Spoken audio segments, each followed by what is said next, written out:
Hello, guys. David Vos here. Oh, buddy, it's a beautiful day, and it's late. You probably won't get to see this until tomorrow, but I had a lot of things to do, but I got a lot done, and I'm happy, but I still wanted to do the video, so try to get this up here in the morning. But I want to encourage everybody that's hearing this first part to really watch these videos.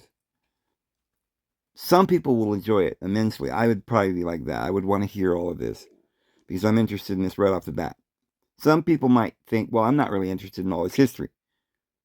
Or this isn't that great, Dave. I want to hear about current events or something. But this is a story that you need to hear. You're going to have to listen to it for a while before you can even decide whether you even agree with what I'm saying. But I think you will begin to see, as I put it together, that what I'm saying is the truth. And it's unraveling some things that would boggle the mind. It is putting so many things together, things that we need right now to understand what we're doing, why we're doing it, and where we're going to do it.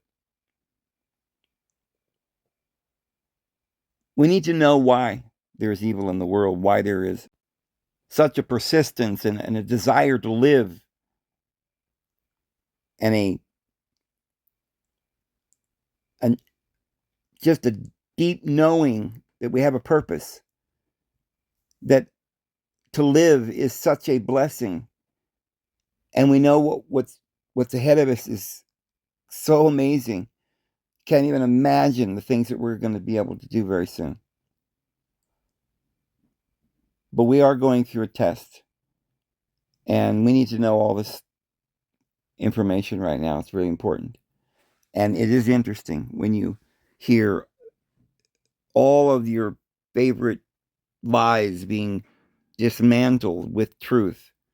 When you begin to find out the insanity. I have a video I wanted to do just as I was sitting here watching the news yesterday, and I wanted to get on and talk about how everything that they're doing on there is propaganda and theater, and I wanted to point a lot of that out and show you some of the news and what's going on, that this whole thing's being orchestrated.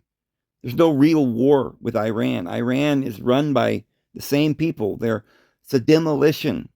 They plan on wiping out most of the world and pretend they couldn't. Oops, we got one side of the mafia had a little tiff with the other side of the mafia, and now they're pretending that each of them are holding the other one hostage, and you and I have to hold our breath and stand on tippy toes and make sure that this rivalry and this hate and this evil keeps going.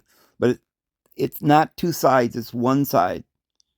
The eagle has two heads, and they're orchestrating the whole thing. They've had China, Taiwan, Japan, Korea, Hong Kong, Seoul, everything over there in China was bought, lock, stock, and barrel, was colonized and taken over from the root level. They got courts, they got black robes, they got the same laws that they're bound to, streets and governments and little yellow school buses, and everybody goes to school from kindergarten till 12th grade. And they watch our Hollywood movies. That's their religion. They're learning a deityless, godless, immoral utility, a world of utility, whatever can be utilized. If we have to murder millions of people to make sure that Donald Trump gets an ivory statue, we got to do it. Or if you want world dominance, not peace, we're not going to have peace. Is that peace? Well, I guess if you step on an ant, that ant is at peace. But when we don't have creativity and freedom to move and go, and we're being monitored and living under AI, that's not going to be freedom. So this is the end. This is the great tribulation. You got to make a choice. And I want to take you through these videos to show the history at the truth about what the true church is, what the true gospel is, and the plan of salvation, and how you can know we are at the great tribulation, at the brink, and you have to get out of Babylon now. But let me take you through some of these ideas and thoughts. I went on to Google Earth, and I want to show you some very interesting things here. All right, this is the coordinates to John the Baptist's tomb, and it's in Sebastia. It's in Samaria. Now, okay, I'm trying to back out. It's really hard. So that's where it is, just between Jerusalem and Nazareth. This is near Mount Carmel, the prophet Elijah's area when he went up to defeat Baalism. And John the Baptist was the incarnation of Elijah before him and had his mantle. And not because John the Baptist was there to begin with, because remember, John was baptizing in Bethany, which is the house of On, or Heliopolis in Egypt. But John came up there and they beheaded him. And John also went away from Heliopolis to a place that was centuries earlier a school that was taught by Elijah, that is now being taught by John the Baptist, because it was the school for all the mystery schools where they taught the highest masters, and they went to these different places and taught the mysteries. But this area up where John was presiding, centuries before this, was a place they worship Baal, which is up around Baalbek. And under this ancient temple there at Baalbek, or on top of it, the last temple that was built is Dionysius. That is the Greek way of saying the prophet Elijah's disciple. Eli is the Hebrew for Dion with the syntax in Greek. And the Dion Isi is the same as the Eli Isha. So it is the Savior. My deity is the Savior. That's what the word means. And so this is the priesthood of Elijah, where he established the kingdom, this priesthood, and supplanted the Baal worship. But there's another place nearby there. That's up in Syria, where Baalbek is. But if you go down south a little bit, there's Mount Carmel. That's where supposedly Elijah was, where he had a school for the prophets. The Bible calls it a school for the prophets. It's a priesthood. And it tells you all about it in Judges and Joshua and so forth. They had a priesthood. They had an ephod, an oracle. They talked to the Lord. They only talked to El, not Yahweh. And this whole story is explained where Saul was down in Jerusalem talking to Yahweh with a different ephod, So the Melchezedeck priesthood that David used, the Zadokite priesthood, which came from Bethel. And that's why David went in and ate from the bread, which is not lawful for a man who's not a priest. So what Jesus was trying to say is, of course, David was lawfully able to do that because he was a priest greater than Levi. So Psalms 110 talks about David being anointed as Melchizedek priest. But anyway, so Elijah then was baptizing at Heliopolis. Maybe it's a symbol of his priesthood doing it. But John then went up to Jerusalem at Herod's temple, where Herod beheaded him. And I don't know the whole story, but he was buried up there in Palestine at John's holy sepulchre. And this is the coordinates to it. And this is a very highly revered spot for the children of Mary in Christ, because John was the protector of the church, and he's the elder. And we even have a birth narrative in our New Testament about this man. And nobody else in the Bible that we ever had a birth narrative other than Jesus, John, Samuel, and Samson. And both of them are very much parallels to these other two. Samuel's mother was Anna or Hannah, just like Mary's mother was Anne or Anna.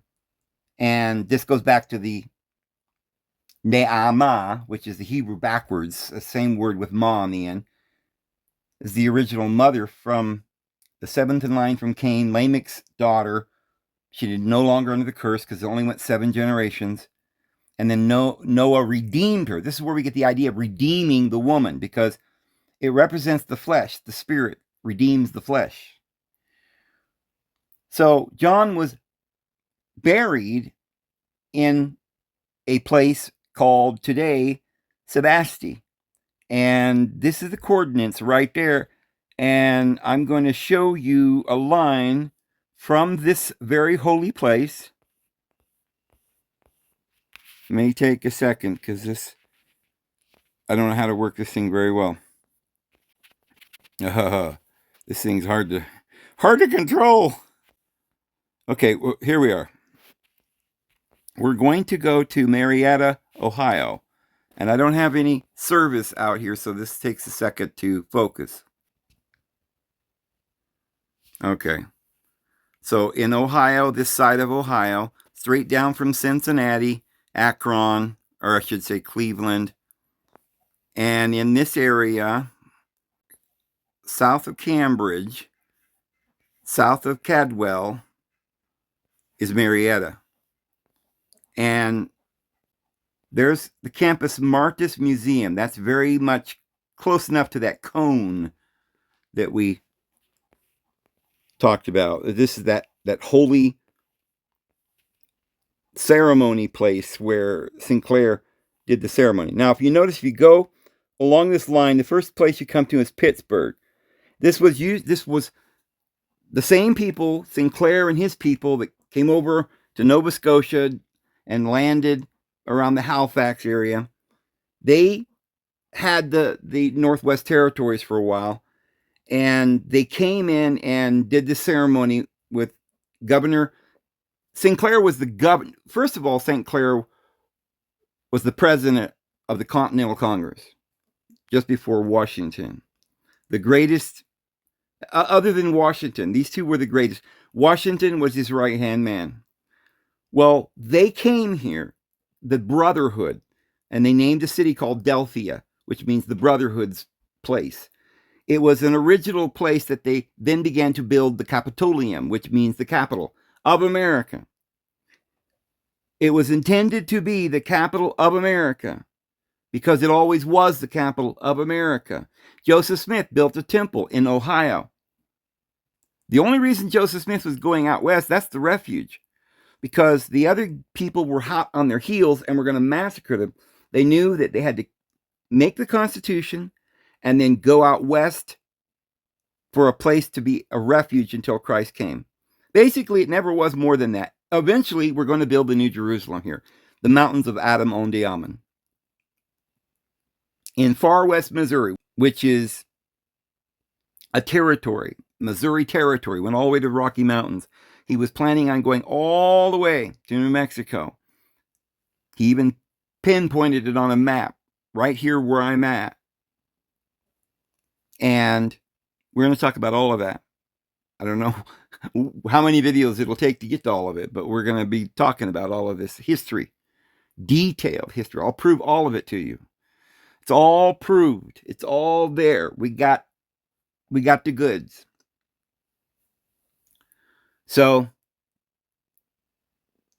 Joseph Smith was sent here as a lineal descendant and a priest in this sacred priesthood and line that goes back to St. John. We're going to explain all of it. Joseph Smith was initiated into the 3rd degree, which is the highest. He was the master mason, so that he would be in charge of the people going west. The person who gave him that position and knew he was a prophet, and knew he was going to build Jerusalem, was Abraham Jonas. He was a Sephardic Jew that came from Britain. And he knew all of this information. These were the holy brethren, the Delphia, and they knew all their history at that time. They didn't want you to know, so you don't know all this stuff. But they knew. They were living in it. Sinclair made a ceremony right here in Marietta. Marietta is a very sacred place. It was going to be the capital of America, and the only reason it's not is because we're not in America anymore. Remember, they killed Lincoln and Joseph Smith, and then they gave us by 1913 we had a Federal Reserve, and before that the Civil War, and they won. It's their modus operandi. They claim that they're fighting a war against the Germans, but they are the Germans, and they're getting us to fight each other, and they win. They bankrupt us because they own the banks. Well, they did this before. They kept doing it and doing it because they're willing to rob and plunder. They get stronger physically, but we're spiritually stronger, and we knew what to do. And they put the Constitution, knowing that the only way to end the battle is for the hearts and minds of men to know the truth. That's why they printed the Bible, the King James Bible. King James, a cousin of Bacon, and this was the lineal descent of Mary Magdalene and Jesus Christ, because it was the Fisher Kings and was the Plantagenet line, which means the plant, the vine, and it went over the English Channel, and it became the kings and queens of England, joining another line, because that was the line of Mary Magdalene. They joined the King David line, the line of King David had already been there, brought by Jeremiah the prophet to Ireland, and went from Ireland to Scotland to England. And it's prophesied to be overturned, as it has to each of these. And then no more be overturned until he who comes who has the legal right, which is the lineal descendant of David, or the reincarnation of King David. And Isaiah and Jeremiah and all the scriptures say that David will reign upon that throne forever. So, where do these people rever? They rever John. That's why Jesus said, there's never been born a man, born of woman, greater than John. That head that they cut off of John became a relic. You see it in all the paintings of Teniers, Pisani, Michelangelo. It's all over in the paintings showing Mary with the skull. That's John the Baptist who watched over her. That's the priesthood, the esoteric teachings of Mary, as we read in the Gospel of Mary, that was written in the Gnostic scriptures, which the Gnostic scriptures themselves say was not necessarily accepted by the exoteric church. But it's that teachings of the woman Mary, which is the Holy Spirit. You cannot know without the Spirit. The Spirit is the mind.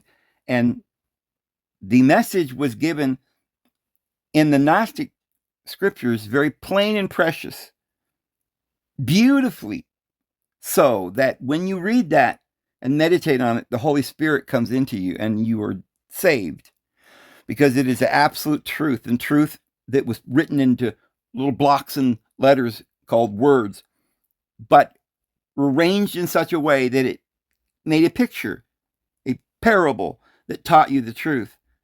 And that truth comes from the woman, that's Sophia, and that's wisdom. So the father, the popes, they took care of the church, the financial, the wars and all of that. And they got angry and fought, and they kind of fell. They lost their cool. They lost the spirit. So Jesus told John to protect her, so that her message, the teachings of Mary, which is the Gnostic scriptures, could become something, could come to the world. And so Marietta is this place where they went to. They called it that in the end, They claim that's named after Marie Antoinette. But I think that might be what they said, and that's what the story is. But they're probably also thinking they wanted to dedicate it to Mary. And so you could say Mary and tell people it was this Mary, but it's really another Mary, because right next to this Marietta, we've got a lot of other beautiful things. There's Washington, there's Bethel Park, Pittsburgh, I'll tell you about later. But there's quite a few other names that Vienna, you know, Sisterville. There it is, St. Mary's, which is just, how far is it? It's about, I don't know, probably about 3 miles over this St. Mary's. And we'll show you more of this as we go along. But this is a straight line that begins here in Marietta. It goes up and goes through Pittsburgh, which is a very holy place that we haven't got time to talk about right at the moment. But we keep going to another St. Mary's. And this is just a mile or so off the line. The original, most of the line's going to go through graveyards and things that are outside of town just a little bit. So it's not going to go right through the downtown area necessarily. Sometimes it does. But anyway, get up here to Vermont, and there is Montpelier. Montpelier was the capital of the Languedoc at one time. And it means the Mount of the Pillar, or the Temple of Mary. And so it is very important. It was these same people that came over to America and did the ceremony. Sinclair, the lineal descendants of Christ and Mary Magdalene, came down through the Barrios, and those people who call themselves Clare, and Sinclair is Saint Clair. Claire is, it's the word clear, but also not so much just clear, but bright, illuminous, like enlightenment. And then there's the Vaux, and Saint Bernard Clare Vaux is the combination of two lines. But Saint Bernard's name, Clare Vaux, kind of combines the two. But there was the Plantagenet line that went up over the Piedmont Mountain, across the English Channel, and went to Britain. And then there's the other southern group that took off to the Pyrenees, which is the mountain range that you go over that and you go into Spain. They became the Spanish. Then they had the Spanish Inquisition. They would just keep moving them out. And finally, they ended up in Portugal. The Portuguese Templars. They came, this Saint Bernard Clare Vaux came to Florida. It was so holy and so important. Remember, all the ley lines, they're going in certain geometrical straight lines, following old ancient maps and prophecies. They knew what they were doing. And they came to Florida, and they brought with them this holy temple that it was originally in France or something. These were the Templars that went this way, called Templars. And we don't know a lot about them at all. Most, you hear about Columbus, you hear about Sinclair even. It landed in Nova Scotia, but a lot of people don't know about Saint Bernard Clare Vaux that went to Florida and rebuilt, brought the rocks over here from France and re-erected this holy place in Florida. It's still there, half of it. The other half's in the Bahamas, erected. Part of the town's erected over in the Bahamas, and parts there in Florida. And then they crossed Mexico to the other side of Mexico, went through the Gulf, crossed Mexico, and got in their boats and went up the Baja California. They stopped off at Gia River. They named it St. Mary's, St. Paulo, like Paul, St. Pedro or something, Peter. They named all the towns after the apostles. Got on the Gia River. Some of them went the left way, which is up the Colorado, and they made Kincaid's cave and left all kinds of relics. One of these places where they left the relics and the ancient wisdom and knowledge of the past. But the government found that one. And another one under Victoria Peak over here with $1 billion worth of gold that the government found. It's all documented.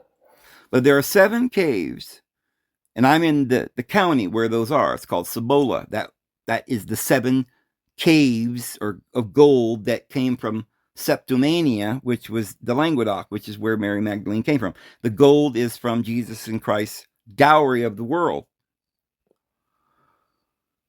So St. Bernard came with the southern. They were the Albigensias, and they went over into Spain, into Portugal, and then they went to Florida, and they went around and up the Guia River all the way up to this county, Cibola County, and they deposited the gold. That was a plan.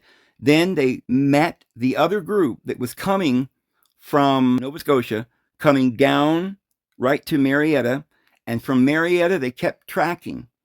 And I'm going to tell you about all these locations, the ancient cities that they rebuilt and named different things at times. But some of the ones you've heard of is Cahokia in just south of St. Louis. Cahokia is probably the central hub. And all these were along the Mississippi, and they mimicked it the same. They came from Egypt, just like the Nile. They have all these temples, and they're still there today. They're mounds. They're huge, big mounds, and it's been a long time. They've deteriorated. Nobody cares about them. They just say, it's a pile of dirt. We don't know that. What we do know, they were highly advanced spiritually and technically, because they had it all their cities laid out in these ley lines, just like they tried to do, like in Washington. That was the bad guys. We'll tell you about that. And what the good guys are doing in Marietta with the ceremony and the 4 blocks equal size and the cone in the middle, all this stuff, balance and the universe and Polaris, and there's so much. It's so deep. There's so much you need to know. You got and when you know all of it, you'll have it proven to you that what I'm saying is true. That these are the good guys in these bag. There'd be no question. It's spelled out for us. We know the truth, but they're hiding all of this. We could have known all of this, but they haven't allowed anybody to seep out. But you're going to see that this is real. There's no way you can make this up. AI will confirm it. Libraries, dictionaries, encyclopedias, history books will confirm everything I'm saying. Just people don't talk about it. They don't know. They don't understand it. It's never put together and spoken in the same breath, so people would even go, what? I didn't know that. Most of these little facts and things you've never even heard of. Most people never heard of Sinclair, the first president before Washington. And Washington was his general, his right-hand man. And Sinclair wanted Washington he groomed him and taught him everything, and then wanted him to become the president. Sinclair went west, and he was sending his best west. They were trying to get away because they knew after they signed the Constitution that they were going to try and murder them all and kill them and stuff. They had to go out west where there would be a refuge. Before, like now, will still be a refuge. But even then, and that was the end purpose. They knew they weren't going to come out here and build the city of the Lord and conquer the world. Not yet. They came here really to get away for the last judgment. But they planted the seed. They put the Constitution, and they didn't want to have another civil war. So they got in their mules and they left and went west, young man. But this is a straight line coming down from Nova Scotia, come right straight down to Marietta, where they did the ceremony, where it was going to be the capital. They called it the Capitolium. And the reason why is because it's always been a capital. It's the Mulekites in the Book of Mormon. Now, Mormon has more than just Nephites. Nephites are just one brother of the Lehi guy who went over to America. And he landed probably in Chile or Peru or lower Mexico, Guatemala, or somewhere on a boat. But we think he probably landed in Chile. And this was 600 BC. That was Lehi. He had Laman, and he had Lemuel, and he had Nephi. And ended up, there's basically 2 groups that came out of Lehi, and that's the Nephites and the Lamanites.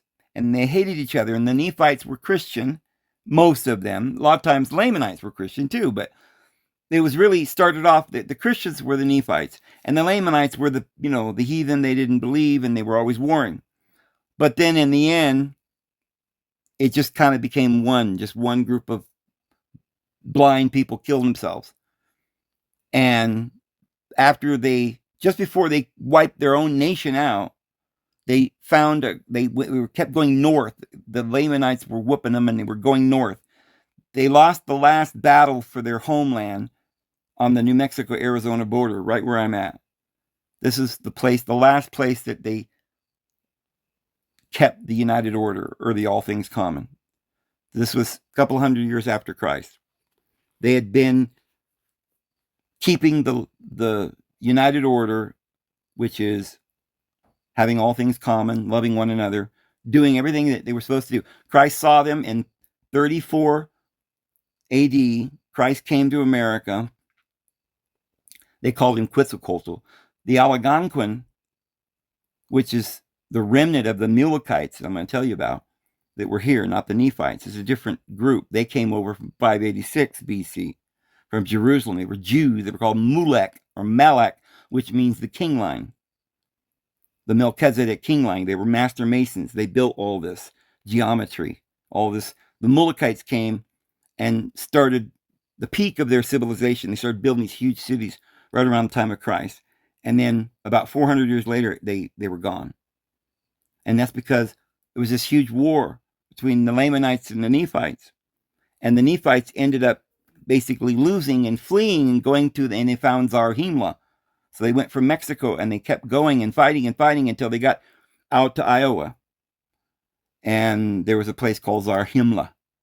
And Zarahemla was this, I don't know if it was the capital, but it was a major city of the Mulekites, or the Malikites, the Jews that came over from 586 BC.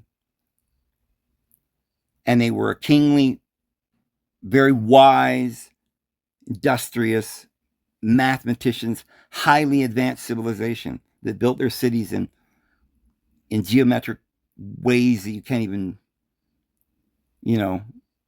we can't even know today. We can't even understand what they knew, where the stars were, and not just where they were, but they have story that explains these stars are a message that tell us our destiny.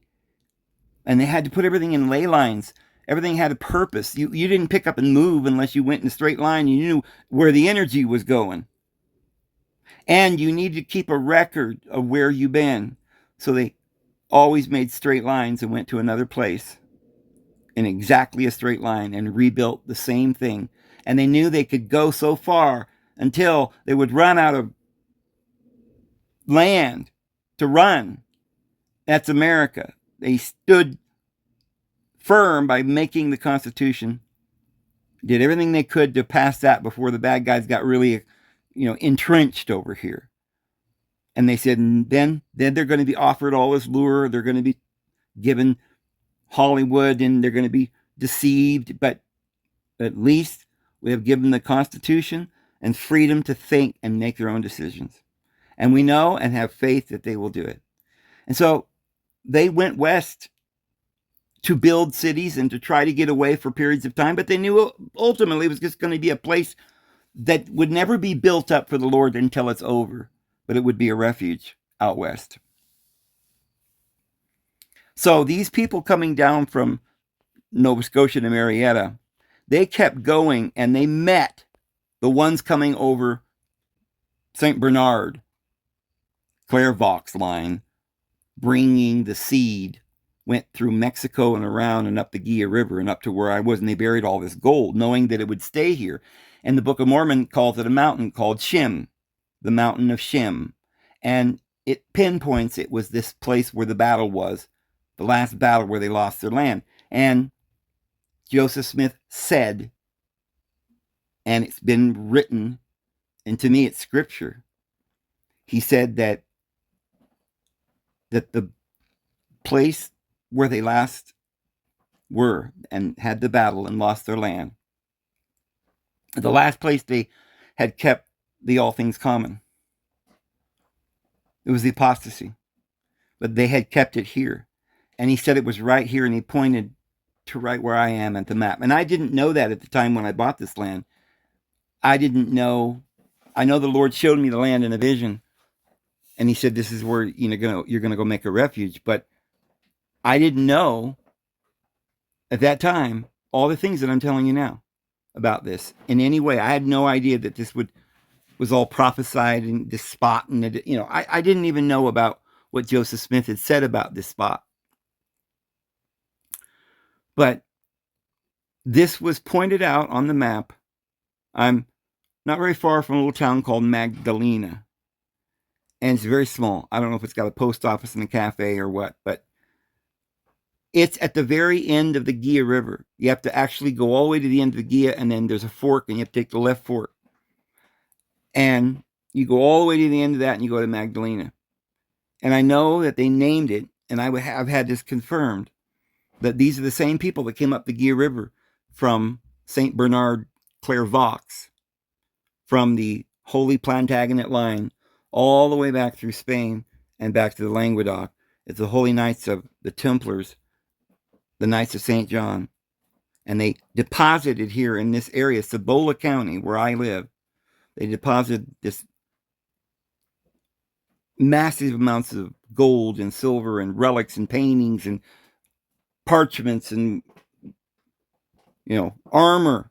They've even dug up one of these caves. It was $1 billion worth of gold, but that's all they got because the people, there was a Indian named Geronimo, and they knew about what it was, and they didn't like the government there. But after they found out the government was going in, drilling holes to get all the gold, and they ended up with $1 billion. But it was a lot more, because before they got back, they had already taken all that stuff out. People went down in there and got the stuff, and these were not people that wanted to spend it. These are people that were saving it, that hid it from the government because it's holy.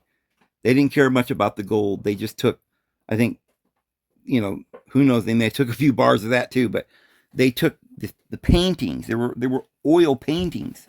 There were armors. There was artifacts like scrolls and books and furniture and diamonds and amazing things. And that's just one of these caves. But there are 6 others, and I know where some of them are, most of them. But I just want to show you that, because we're going to not have a whole lot more time, but you just keep going down here, and it goes through New York and through Montpelier in Vermont, and you go out to Nova Scotia, where Sinclair landed, and you go over the ocean to Ireland. You cross Ireland, and there's probably other things that we don't know about, but once you get to England, you see that the line crosses a very interesting place here. This is there, Stonehenge.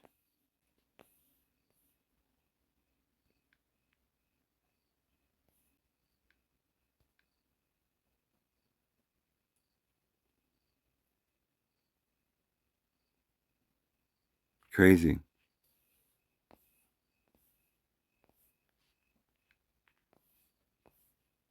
So Stonehenge is along the way.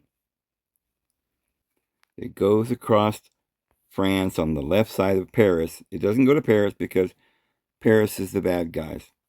But it crosses the Piedmonts, Slovenia, Croatia, Kosovo, passes nearby Athens, Greece, and all the way over here to Israel.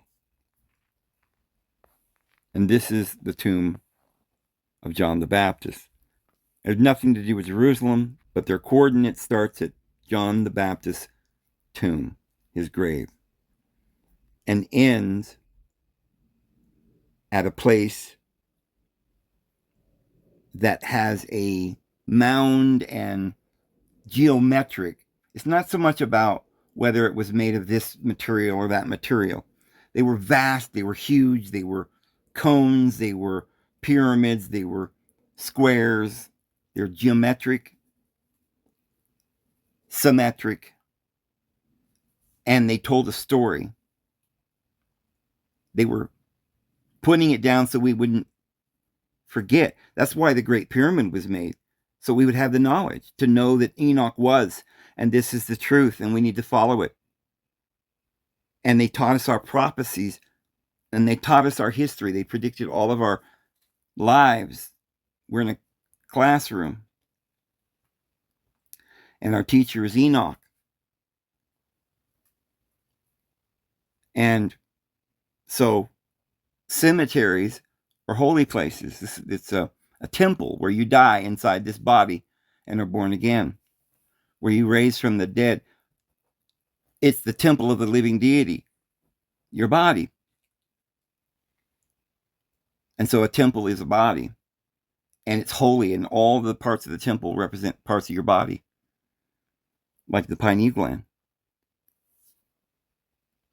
And the whole world is another body, or a cell. There's cells inside of cells. There's worlds within worlds. Amen. So as above, so below. If we know that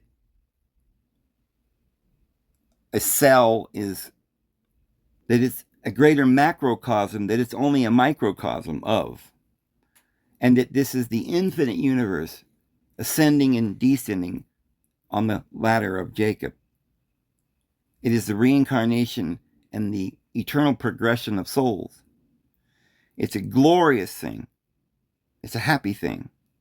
We're in a very tough class right now. We're at the end of an entire age and of many ages before them. We're at the end of the entire ages of ages. And we're about to cross over into the kingdom of our Heavenly Father for good. So these are the guys that followed after Elijah, who had the school of the prophets. This is that mystery school that is the mystery school that taught all the other priests that were then appointed in different temples and places around the world. Elijah was the grand poobah. He was the Pope, the highest. And remember, Peter's the son of Jonas. And yes, it's also another meaning, the prophet Jonas. But we won't get too far into that. I mean, because Jonah is about being in the belly of a whale for 3 days. So there's a lot more to that. But these guys revered the place where John is memorialized, because the memorial, or your grave, your tombstone, is a sacred stone. Cemetery is supposed to be geometric, made of hewn stone. That's what graveyards are. And so the Fort Vard graveyard, cemetery, mortuary, an abbey, temple. That's what a temple is. The original temple in Egypt is the temple of Osiris, and it's also the temple of Enoch. And the empty tomb is Nimrod. And we've talked about that, but we can't go into it today. Osiris is Nimrod. And Osiris is the one who was killed and then had the virgin birth. It's the story of Christ. It's this line that comes down to Christ. And the story acted out in different ways, very similar over and over again. I mean, you know, the young maidens that were barren, that kept having babies, these nativity scenes all throughout the Old Testament. And each of them are shadows and types of the story of Jesus. And it's because they're all telling the same story. And it all kept happening until that woman finally did give birth to the Christ. They only wrote stories about it to show that it was that priesthood that was being born. But the entire priesthood was waiting for the one who would really be the Christ, and that was Jesus. And that's why John said, I'm going to go on decreasing, and he's going to go on increasing. But they revered John because that's Anu as Noah in another life. That's our father, the head of the Agdog of the Egyptians. The only one greater than Anu is Adam, who is Ra, Atan, Dada.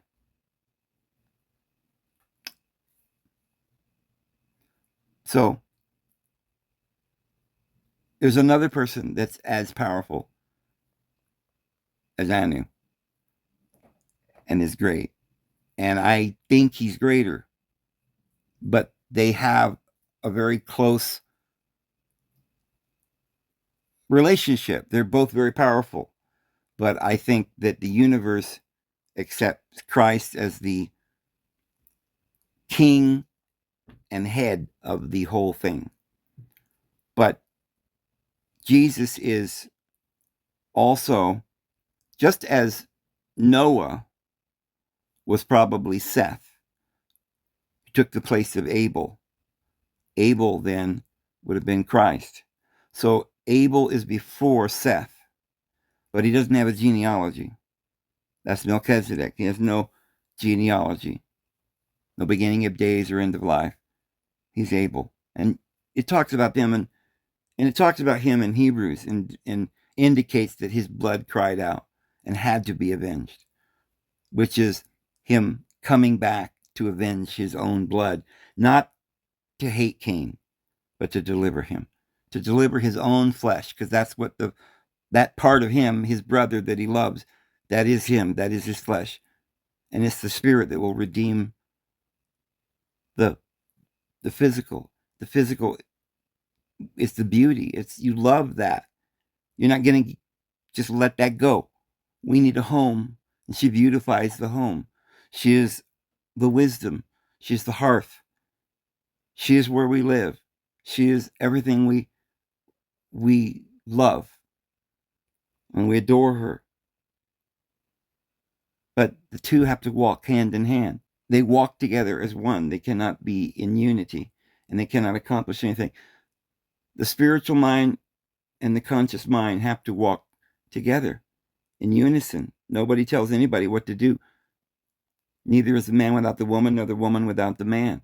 For just as Adam was born first and then Eve, so too every man is born of a woman.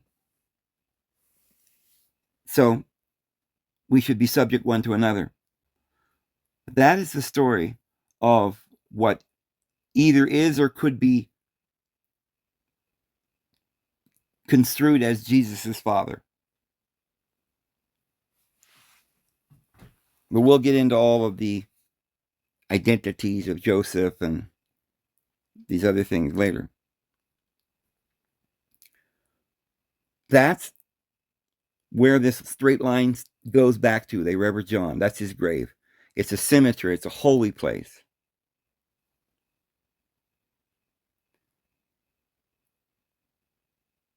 Then there's another side. There's always the other side. And that's the Babylonian, Talmudian Jews that have had control of the banks and a lot of things for a lot of years. I mean, way before the banks ever was. There was a time when they were so powerful that the entire world would get together and try to get rid of them, and they couldn't. That's why Jerusalem was destroyed in 586 BC, to wipe them off the face of the earth. But they remained and infiltrated and took the rest of the world over. And people wanted to get rid of them because they were that sneaky, because it's the law, and you've all fallen for it now. They tell us what to do with their rules, and the rules are arbitrary.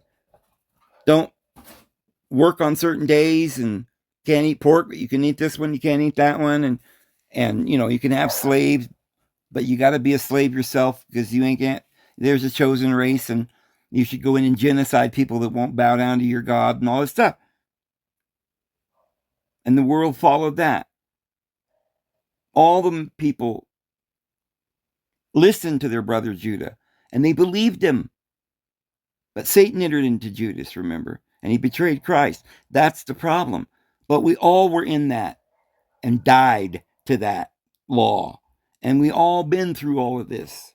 We all been part of the cult of Yahweh, telling people what to do, thinking we're better than other people, and not knowing how to love. And we all will eventually be born again, some as though as by fire. But the Father knows how to lure those he loves, and he disciplines those whom he loves. And the punishment that the Bible has for all of us is the same. It's the ages, which is the ages ruled over by the demons. This is the lower realm. And there's a certain time we go through the 7 times. We go through the classroom. Why? Because we had to come into the world that we might gain knowledge to become like deity again. And when we awaken again, now we have experience. And we continue, we're constantly from the beginning is the process to the end. And the process of to know. It's what we insist upon. We need to progress and to know and to learn. That is because we want happiness. Because the purpose of life is joy. And joy cannot be without love. You have to have this perfect balance. Love, justice, power, and wisdom. Without those 4, you can't just have wisdom without power because you have no way to enforce it. You need to be able to make it happen or it will not happen. It has to have the ability. It has to have love, or else it's better not to have anything. Because without love, the universe cannot be. And none of this can happen without wisdom, knowing how to put it in order. And all of this is something we get in time and in space. We ride the 7-headed dragon, 7 heads and 10 horns, time and space. And I guarantee Jesus comes down into hell to rescue this beast. It's Cephas. He's going to marry us. We're Andromeda. And he's going to take us back to his father's kingdom. Cephas and Queen Cassiopeia. That story is exactly the same story as King Arthur. Arthur is the bear, Artor. There's Arcturus stars in the north. And he's guarding the guarding bear that circles around the throne, which is Polaris, is what we call it today. But it was called the Emperor's Throne by the Chinese, and or the Throne of Christ. And it was called the Phoenix or the Enoch. The one who made the pyramid, who went to heaven and got all the knowledge, wrote it down in books, put it in a temple, in a priesthood, because the Lord wanted us to know that we're here in the classroom and he loves us. So they had a priesthood, and everywhere they went, they had to tell the story because otherwise Satan would wipe it out. It was for their posterity. And they put it in books, they put it in roads, and in the history that as they chiseled it in the stone, as they marched and fled from the enemy. And this is the line that begins here at John the Baptist's grave and goes through Stonehenge. Stonehenge was made in maybe 3000 BC. I suspect if that's true, that's even close, that it's probably Osiris, Nimrod, Zeus, Mount Olympus. And it's in the north. It's the place where the Celts went 1,000 years before. and brought the throne of David. So they built this huge thing called Stonehenge. We don't know exactly what its geometry. It's the priesthood. And if you keep going past, go back here to Marietta, and we just keep going, right? We go down here to Mexico City. We go to Mexico City and add another point and get back and look at that. This was where it all began. I believe this is the paradise. This Joseph Smith said that the Gulf, this used to be Eden, the whole Gulf. Florida, Alabama, Louisiana, Texas, the whole New Mexico, everything all throughout there. All the way around Mexico, Guatemala, up to Havana, Nicaragua, Bahamas, and all of this was even California was considered Eden. So we don't know how big, but this whole area, and this was Zion. This is Adam onde Ammon, the mountains where Adam dwelt. And so Mexico City is the Nephites, and they had wars with the Lamanites and went up into the border of Arizona and New Mexico right here. And this was the last battle where they lost their land. And then they went scouting, and they met up with some people up over here called the Zarahemlites, people from Zarahemla who were Mulekites. And these were the Melchezedeck priesthood masons that built all this network. And the Mississippi, it was all patterned after the Nile and brought here to the Mississippi. Now, the other guys, they start somewhere else. Let me show you.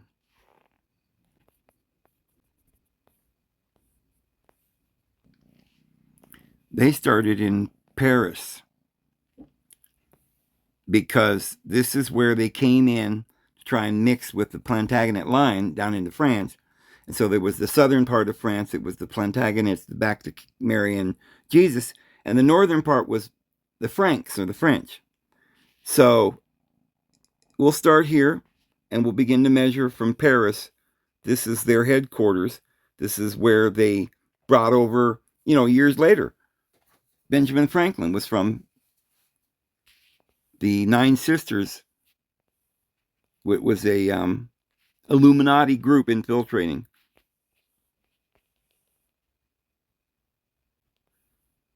And we go over here.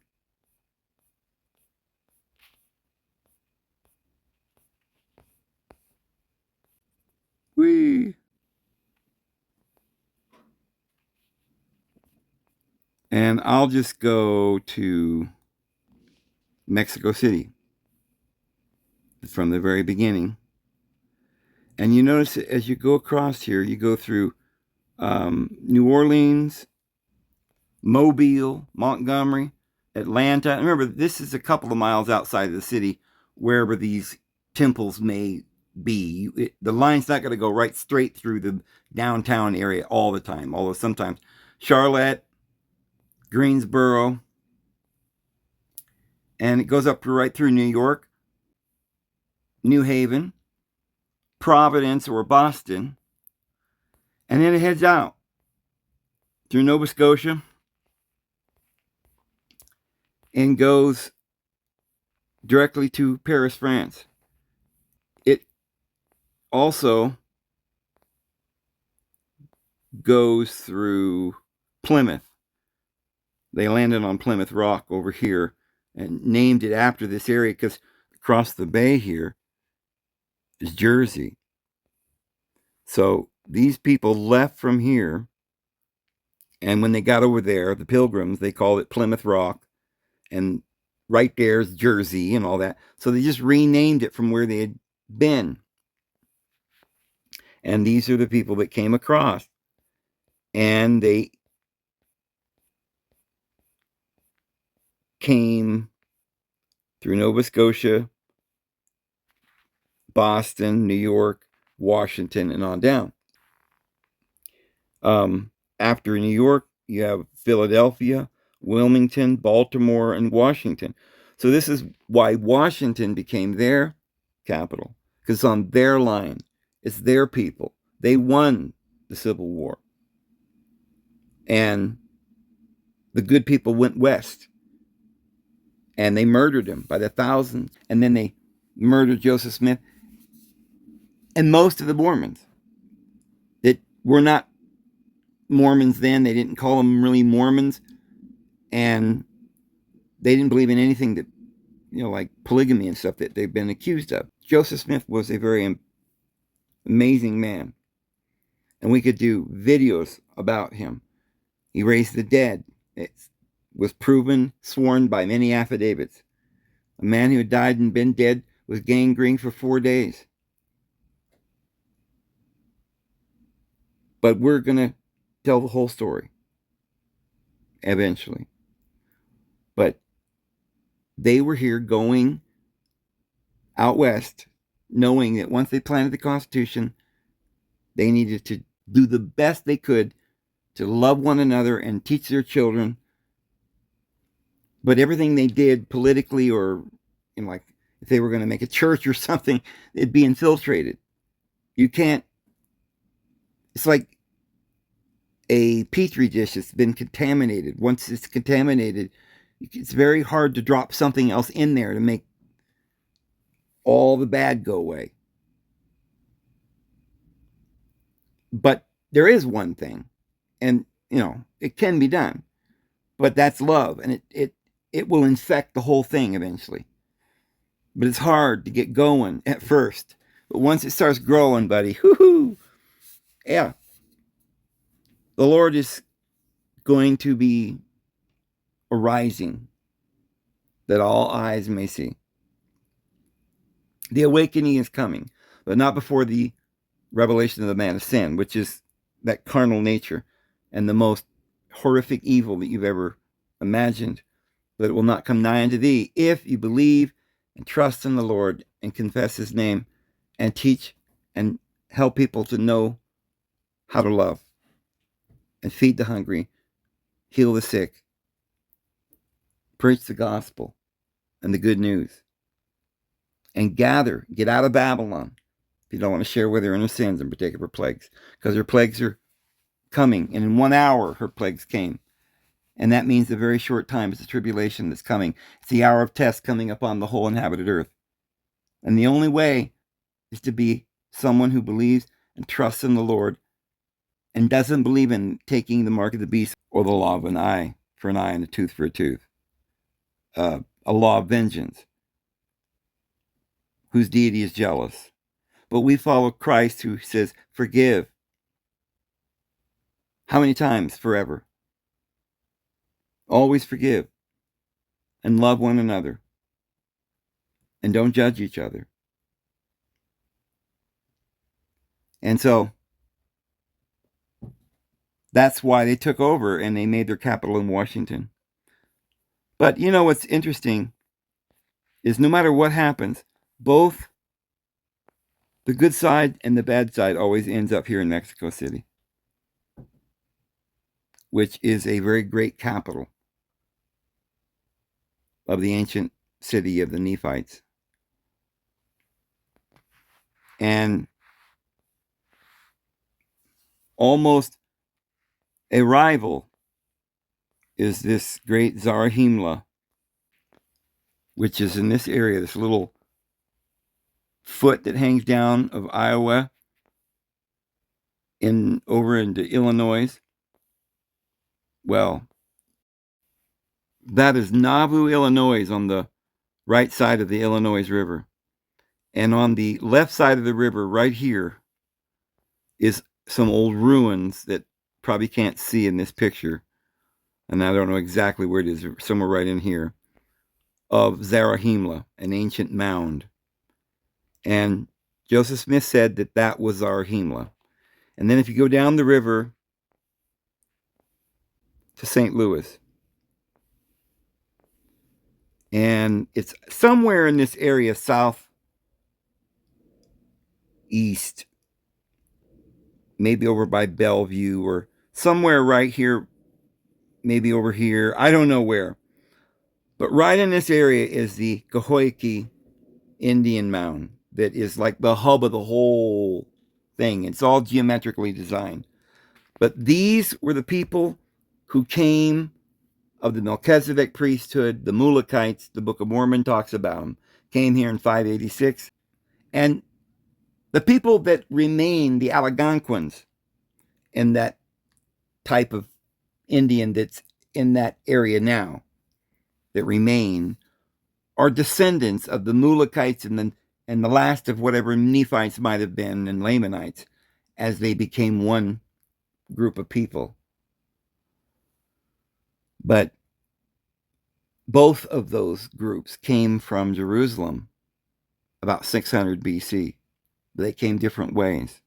Anyway, that's probably where I'm going to leave it today. And I had no idea that we were going to cover it this way.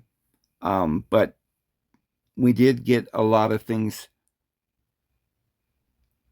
out so that we could kind of see a few more details. And I hope that helps. I want to go slow. I don't want to just talk nothing but just facts and theories. I want to tell the story so that you understand this is the truth and throw in the facts as we go as well. Anywho, I hope you guys have a wonderful evening. You know the Lord loves you so very, very much. Everybody. His grace and His peace will always be with you. You just only have to receive it. And we'll see you guys tomorrow. Have a good one.